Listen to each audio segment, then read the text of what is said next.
Hello students, today we are going to start our next chapter, chapter number 9, ray optics. Optics क्या होता है? Branch of physics which deals with the light. Study of light is known as optics. अब optics की दो branches होती हैं, ray optics and wave optics. ray optics हम इस chapter में पढ़ेंगे, wave optics हम नेक्स्ट चैप्टर में पढ़ेंगे। लाइट का दोनों नेचर होते हैं, particle as well as wave. जब लाइट पार्टिकल की तरह बिहेव करती है मीन्स डिस्टर्बेंस की तरह कम, पार्टिकल की तरह ज़्यादा बिहेव करती है, तो हम स्टडी करते हैं इन द रे ऑप्टिक्स। रे ऑप्टिक्स जो बिहेवियर आता है लाइट का पार्टिकल की तरह, उस पे बेस्ड है।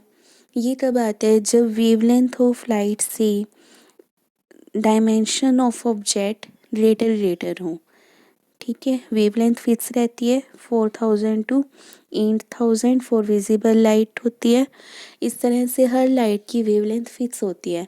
तो जब ऑब्जेक्ट आपके इस वेवलेंथ से ज़्यादा बड़े हैं तो हम डिस्कस करेंगे इन रे ऑप्टिक्स, और अगर कंपेरेबल हो जाते हैं तो वो हम वेव में पढ़ेंगे। अब जैसे पार्टिकल हम बोल रहे हैं कि लाइट पार्टिकल की तरह बिहेव कर रही है, तो हम रे ऑप्टिक्स में पढ़ेंगे। अब पार्टिकल की तरह कैसे बिहेव कर रही है? सपोज करो जैसे ये फ्लोर है और पार्टिकल जैसे आपके पास कोई बॉल है मान लो, अगर आप बॉल को नीचे थ्रो करते हो तो वो वापस वो ऊपर आ जाती है। अगर वो आप इंक्लाइन भेजते हो तो बॉल भी ऐसे जाती है।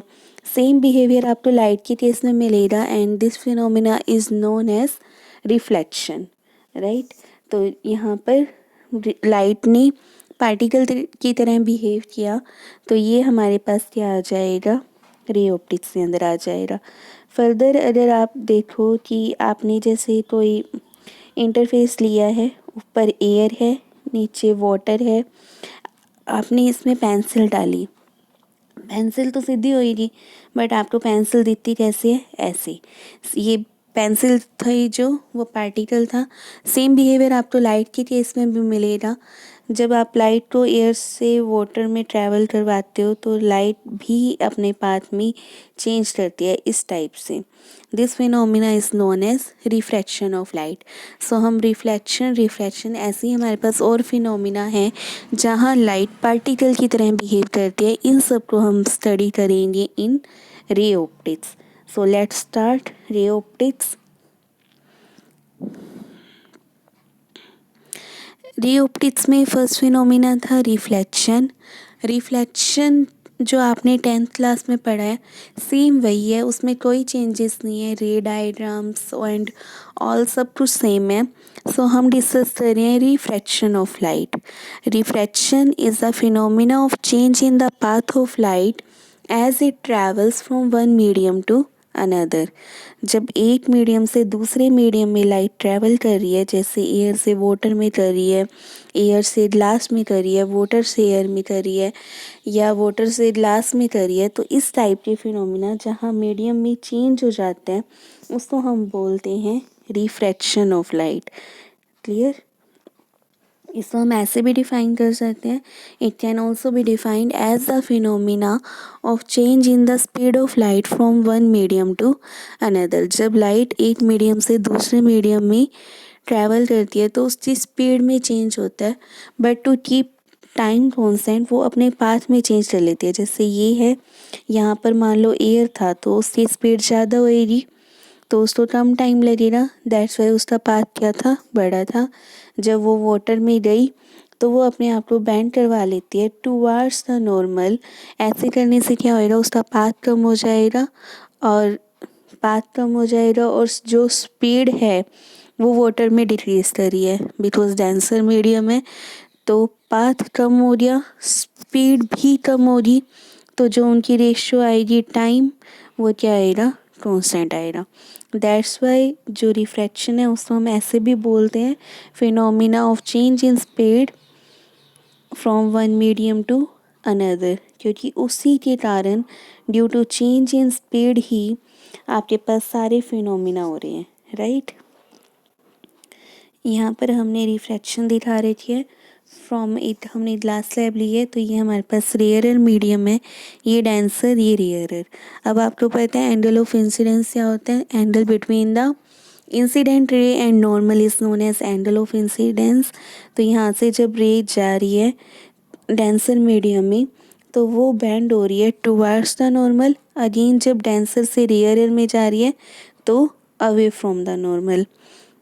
ये आपको क्लियर है? बिकॉज डेंसर में स्पीड कम हो रही है तो पाथ कम करने के लिए वो बेंड हो रही है टुवर्ड्स द नॉर्मल। रेयर में स्पीड ज़्यादा है तो bend away from the normal. फिर नेक्स्ट है laws of refraction. First law है the incident ray, the normal and the refracting surface at the point of incidence and the refracted ray all lie in the same plane। Incident ray, refracted रे और normal आपको same plane में मिलते हैं। अब यहाँ से हमें प्लेन चेंज नहीं करना पड़ा ना, आपको प्लेन ऑफ द पेपर पे इजीली विजिबल है रिफ्रैक्शन। सो ये सारी मिलती हैं सेम प्लेन में। This is the first law. और सेकंड लॉ बोलते हैं for a given pair of media and for light of given wavelength, the ratio of the sine of angle of incidence to the sine of angle of refraction is constant। Sine I divided by sine r क्या होता है? Constant होता है। इस constant को हम बोलते हैं refractive index mu. The constant mu is called refractive index. इस I क्या है? Angle of incidence. R क्या है? Angle of refraction. Right now mu of optically rarer medium हमेशा कम होएगा और जो डेंसर मीडियम है उसके लिए म्यू ज़्यादा होएगा। रेयरर के लिए कम, डेंसर के लिए ज़्यादा। और mu of a denser medium with respect to rarer medium is more than one. One जो होता है वो आपके पास एयर या वैक्यूम का होता है, तो जो डेंसर मीडियम का होता है वो हमेशा वन से क्या आएगा? ज़्यादा होएगा। मीन्स म्यू ज़्यादा होने का मतलब क्या है? मीडियम आपका डेंस होता जा रहा है। मीन्स जैसे जैसे म्यू बढ़ता जाएगा आपके पास velocity of light in that medium क्या करती जाएगी? डिक्रीज करती जाएगी। In refraction the velocity and the wavelength of the light change. कौन सी दो चीज़ें चेंज होती हैं? फ्रीक्वेंसी चेंज नहीं होती, वेलोसिटी एंड वेवलेंथ चेंज होती है। In refraction frequency and phase change नहीं होते, वेलोसिटी एंड वेवलेंथ चेंज होती है। अब है रिफ्रैक्टिव इंडेक्स, को हम डिफाइन कैसे करते हैं? रिफ्रैक्टिव इंडेक्स रेशियो होता है velocity of light in vacuum upon velocity of light in medium. So अगर आप म्यू मीडियम का बता रहे हो विद रिस्पेक्ट टू एयर तो इसको हम लिखते हैं म्यू एम ए। ठीक है, म्यू एम ए इधर भी लिख सकते हैं, मतलब म्यू के साथ में एम आना चाहिए। इसका मतलब क्या है कि रिफ्रैक्टिव इंडेक्स आप डिफाइन कर रहे हो मीडियम का, तो ये आ जाएगा C A by C M या lambda A by lambda M. C A by C M या lambda A by lambda M. Clear?